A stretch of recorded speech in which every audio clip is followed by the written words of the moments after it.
አይነኬው ተብለው የሚጠሩት የሰሜን ኮሪያ መሪ ኪም ጆንግ ኡን ዛሬም ዓለምን የሚያስደነግጥ እርምጃቸውን ቀጥለዋል። ማንም ሊያግዳቸው ያልቻለው የሚመስሉት ኪም አሜሪካ በደቡብ ኮሪያ ደጃፍ ላይ እያካሄደች ያለውን ወታደራዊ ልምምድ በመቃወም 10 ልዩ የሆኑ ባላስቲክ ሚሳኤሎችን አከታትለው በመተኮስ የኮሪያን ልሳነ ምድር ዳግም አናውጠዋል። የድርጊት ከሴኡል አልፎ ጃፓን ቶኪዮ ድረስ ከፍተኛ ድንጋጤን የፈጠረ ሲሆን የኪም ወታደራዊ ጡንቻ ማሳያ ተደርጎ ተወስዷል። እነዚህ ዛሬ የተተኮሱት ሚሳኤሎች 350 ኪሎ ሜትሮችን አየር ላይ በመቅዘፍ በጃፓን አቅራቢያ በሚገኘው ባህር ላይ አርፈዋል። አሜሪካና የደቡብ ኮሪያ ወታደራዊ ልምምድ ያስቆጣቸው ኪም ከእንግዲህ በትዕግስት አንመለከትም የሚል ግልጽ መልእክት ለዋሽንግተን አስተላልፈዋል። ለመሆኑ ኪም ዛሬ የተኮሷቸው ሚሳኤሎች ምን አይነት ቴክኖሎጂ ታጠቁ ናቸው? ጃፓንና ደቡብ ኮሪያስ ለዚህ ድርጊት ምን ምላሽ ሰጡ? በዛሬ ፕሮግራማችን በዝርዝር እንመለከታለን። በሌላ በኩል ሁለተኛ ሳምንቱን በያዘው የኢራን የአሜሪካና የእስራኤል ጦርነት የኢራን አብዮታዊ ዘብ ጦርነቱ ከተጀመረበት ጊዜ አንስቶ በእስራኤል ላይ እጅግ ኃይለኛና መጠነ ሰፊ የተባለውን ጥቃት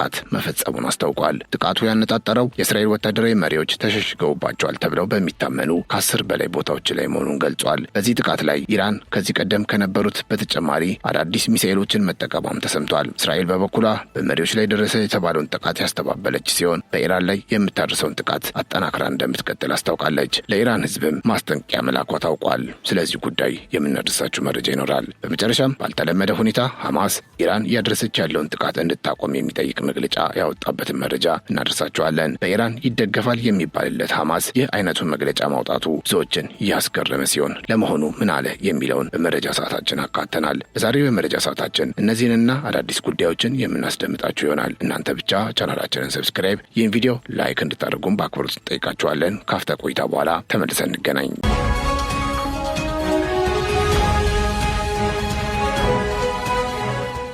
የኮሪያ ልሳነ ምድር ዳግም በጦርነት ድባብ ተውጧል። አይነኬው ተብለው የሚጠሩት የሰሜን ኮሪያ መሪ ኪም ጆንግ ኡን ዛሬም የዓለምን ትኩረት ወደ ራሳቸው የሚያዞር አስደንጋጭ እርምጃ ወስደዋል። በፒዮንግያንግ ዓለም አቀፍ አውሮፕላን ማረፊያ አቅራቢያ ከሚገኘው የሱናን ምድር አንድ ጊዜ 10 የሚደርሱ ልዩ የባላስቲክ ሚሳኤሎችን በማከታተል ወደ ምስራቃዊው ባህር አዘንበዋል። ይህ ያልተለመደ የሳልቮ ተኩስ ኪም ወታደራዊ አቅማቸውን ለማሳየትና አሜሪካን ለማስጠንቀቅ የተጠቀሙበት ስልታዊ እርምጃ ተደርጎ ተወስዷል። የዛሬው የሚሳኤል ተኩስ የተከናወነበት ስፍራና የጥቃቱ አይነት ለደቡብ ኮሪያ መከላከያ ልዩ ትኩረት የሚሰጥ ሆኗል። የደቡብ ኮሪያ ጥምር ኢታማዦር ሹም እንዳስታወቀው 10 ሚሳኤሎች የተተኮሱት በፒዮንግያንግ በሚገኘው ዓለም አቀፍ አውሮፕላን ማረፊያ ባለበት በሱናን አካባቢ ሲሆን ይህም ሰሜን ኮሪያ የሲቪል ተቋማትን ሳይቀር ለወታደራዊ ዓላማ እንዴት እንደምጠቀምበት ያሳየ ነው ብለዋል። ሚሳኤሎቹ በሰዓት በከፍተኛ ፍጥነት 350 ኪሎ ሜትሮችን አየር ላይ ካቋረጡ በኋላ በጃፓንና በደቡብ ኮሪያ መካከል በሚገኘው የምስራቃዊው ባህር ላይ ማረፋቸው ታውቋል።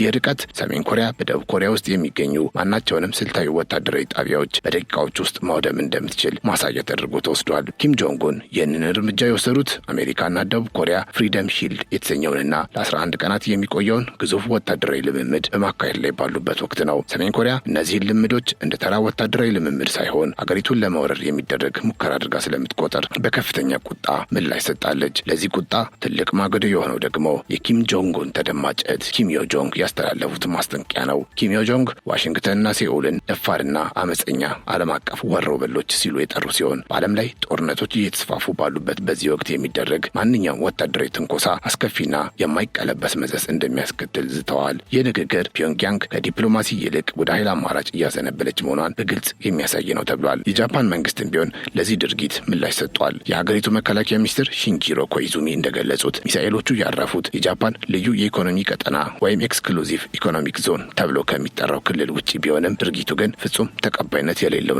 የቀጠናውን ሰላም የሚያወክ ነው ብለዋል። ሚኒስትሩ አክለው ሚሳኤሎቹ በተተኮሱበት ወቅት በባህሩ ላይ ለነበሩ መርከቦችና በአየር ላይ ለነበሩ ሲቪል አውሮፕላኖች ደህንነት ሲባል ከፍተኛ ጥንቃቄ እንዲደረግ ትዕዛዝ አስተላልፈዋል። እስካሁን ባለው መረጃ ምንም አይነት የንብረትም ሆነ የሰው ሕይወት ጉዳት ባያጋጥምም ጃፓን ግን ከደቡብ ኮሪያና ከአሜሪካ ጋር በመሆን የክትትል ስራዋን ማጠናከሯን ገልጻለች። ታዲያ ይህ የሚሳኤል ተኩስ በደቡብ ኮሪያ በኩል የጦር ኃይሉ ወደ ከፍተኛ ዝግጁነት እንዲሸጋገሩ አድርጓል ሲል አሶሲኤትድ ፕሬስ ባወጣው ዘገባ መመልከት ችለናል። የሀገሪቱ ጦር መሪዎች እንደገለጹት ይህ የሚሳኤል ተኩስ ሰሜን ኮሪያ በኒውክሌር የታገዘ ጥቃት ለማድረስ የምታደርገው የልምምድ አካል ሊሆን እንደሚችል ጥርጣሬ ያላቸው በተለይም 10 ሚሳኤሎችን በአንድ ጊዜ ማስወንጨፏ የተቃዋሚን የሚሳኤል መከላከያ ዘዴ ሰብሮ ለመግባት የታለመ ስልት እንደሆነ ተንታኞች ይናገራሉ። የደቡብ ኮሪያ ፕሬዚዳንት ሊ ጄሚዮንግ በበኩላቸው ምንም እንኳ አሜሪካ አንዳንድ የጦር መሳሪያዎቿን ወደ መካከለኛው ምስራቅ ልታዛወር ትችላለች የሚል መረጃ ቢኖርም የሀገሪቱ መከላከያ ግን በማንኛውም ሰዓት ለሚመጣ ጥቃት ዝግጁ መሆኑንና አሜሪካም ከጎናቸው መሆኗን በድጋሚ አረጋግጠዋል። እርግጥ በፕሬዚዳንት ሊ ጄሚዮንግ የሚመራው የሴኡል አስተዳደር አሜሪካ በመካከለኛው ምስራቅ ከኢራን ጋር የገባችበት ጦርነት ትኩረቷን ሊሰርቀው ይችላል የሚል ስጋት አለው። በተለይም ዋሽንግተን በደቡብ ኮሪያ የሚገኙትን የታድ የሚሳኤል መከላከያ መሳሪያዎችን ነቅላ ወደ መካከለኛው ምስራቅ ለማጓጓዝ እያሰበች ነው የሚለው መረጃ በኮሪያ ደሴት ላይ የጸጥታ ክፍተት ሊፈጥር ይችላል የሚል ስጋት በከፍተኛ ሁኔታ ቀስቅሷል። ታዲያ ኪም ጆንግ ኡን ይህንን ምቹ አጋጣሚ ለመጠቀም የፈለጉ ይመስላል ተብሏል። ሰሜን ኮሪያ በአሁኑ ወቅት የውጭ ፖሊሲዋን በሙሉ ወደ ሩሲያ ያዞረች ሲሆን በሺዎች የሚቆጠሩ ወታደሮችንና በርካታ የጦር መሳሪያዎችን ለቭላዲሚር ፑቲን የዩክሬን ዘመቻ ድጋፍነት ልካለች። ይህ ድጋፍ በምላሹ ፒዮንግያንግ ከሩሲያ ዘመናዊ የጦር ቴክኖሎጂና የኢኮኖሚ እርዳታ እንድታገኝ በር የከፈተላት ሲሆን የዛሬው የሚሳኤል ተኩስም የዚህ አዲስ ጉልበት ውጤት እንደሆነ ተገምቷል። ምንም እንኳ የደቡብ ኮሪያው ጠቅላይ ሚኒስትር ኪም ኢንሶክ በዋሽንግተን ከፕሬዚዳንት ዶናልድ ትራምፕ ጋር ተገናኝተው ሰላማዊ ንግግር እንዲጀመር ቢወያዩም የኪም ጆንግ ኡን የሚሳኤል ነጎድጓድ ግን የዲፕሎማሲውን በር የዘጋው ይመስላል። ፒዮንግያንግ አሁን ላይ አሜሪካ የኒውክሌር ፕሮግራም ይቁም የሚለውን ጥያቄዋን ሙሉ በሙሉ እንድታነሳና ለንግግር የምታስቀምጠውን ቅድመ ሁኔታ እንድትታው እያስገደደች ትገኛለች። የዛሬው የሚሳኤል ተኩስ ሰሜን ኮሪያ በማንኛውም ሰዓትና ቦታ የኒውክሌር ጥቃት የማድረስ ብቃት እንዳላት ለማሳየት የበራ ቀይ መብራት እንደሆነም ወታደራዊ ተንታኞች ይናገራሉ። ኪም ጆንግ ኡን ለደቡብ ኮሪያና ለአሜሪካ የላኩት መልእክት ግልጽ ነው። ዓለም በጦርነት ቢታመስም እኛ ግን ከማንም በላይ ዝግጁ ነን የሚል። ይህ የኃይል ፍልሚያ ቀጠናውን ወደማይፈለግ መጠነ ሰፊ ጦርነት ይወስደው ይሆን የሚለው ጥያቄ አሁንም የዓለም ስጋት ሆኖ ቀጥሏል ሲል ከአሶሲኤትድ ፕሬስ ያገኘነው መረጃ ያመለክታል።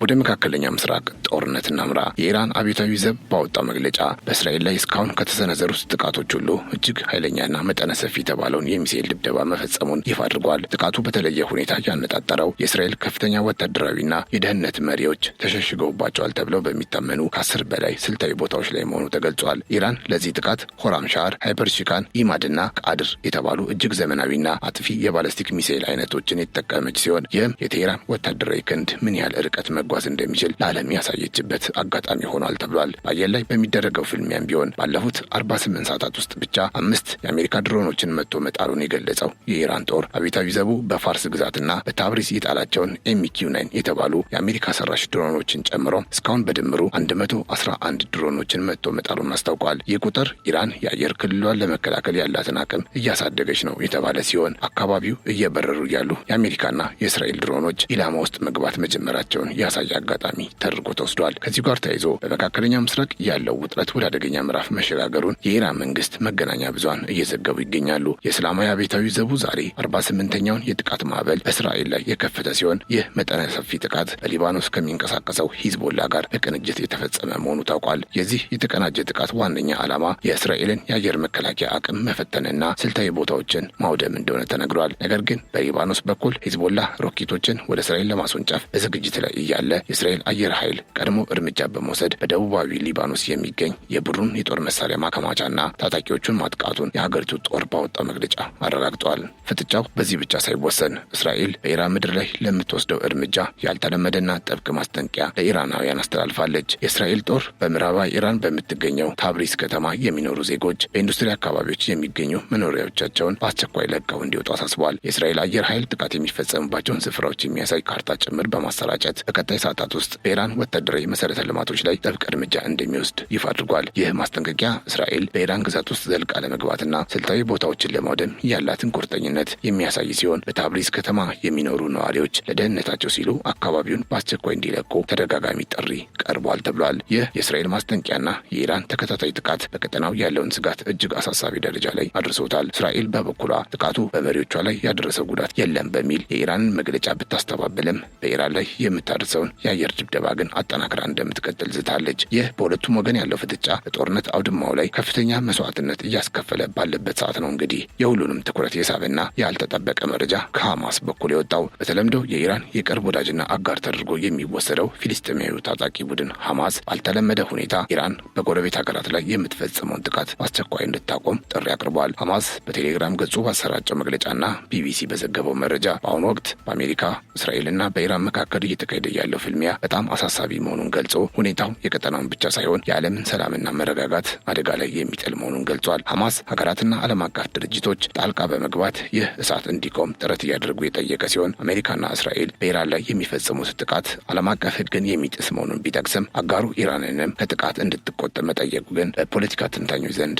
እንደ ትልቅ ለውጥ ተወስዷል። ይህ የሐማስ አስገራሚ ጥሪ የመጣው ቡድኑ በእስራኤል ላይ የፈጸመውን ጥቃት ተከትሎ ለ2 ዓመታት በዘለቀውና ጋዛን ባፈራረሰው ከባድ ጦርነት ውስጥ ባለበት ወቅት መሆኑ ጉዳዩን ልዩ ያደርገዋል ተብሏል። እስራኤልና ሐማስ ጋዛ ውስጥ ባካሄዱት በዚህ ደም አፋሳሽ ፍልሚያ ከ70 ሺህ በላይ ፍልስጤማውያን መገደላቸው የሚታወስ ሲሆን ጋዛም በከፍተኛ ሁኔታ መውደሟ ይታወቃል። ምንም እንኳ ሐማስ በአሜሪካና በሌሎች ምዕራባውያን ሀገራት በሽብር ድርጅትነት ቢፈረጅም አሁን ላይ የወሰደው አዲስ አቋም ግን ቡድኑ ከ2 ዓመት ጥፋት በኋላ ተጨማሪ የቀጠናው ጦርነት ፍልስጤማውያንን ይበልጥ አደጋ ላይ ይጥላል የሚል ስጋት እንዳደረበት ግልጽ ማሳያ ተደርጎ ተተርጉሟል። የተከበራችሁ የኢትዮ ግሎባል ቤተሰቦቻችን ለዛሬ ያዘጋጀንላችሁ መረጃ ይህንን ይመስል ነበር። አብራችሁን ስለነበራችሁ እጅግ እናመሰግናለን። ቻናላችንን ሰብስክራይብ፣ ይህን ቪዲዮ ላይክ እንድታደርጉም በአክብሮት እንጠይቃችኋለን። በያላችሁበት ሰላም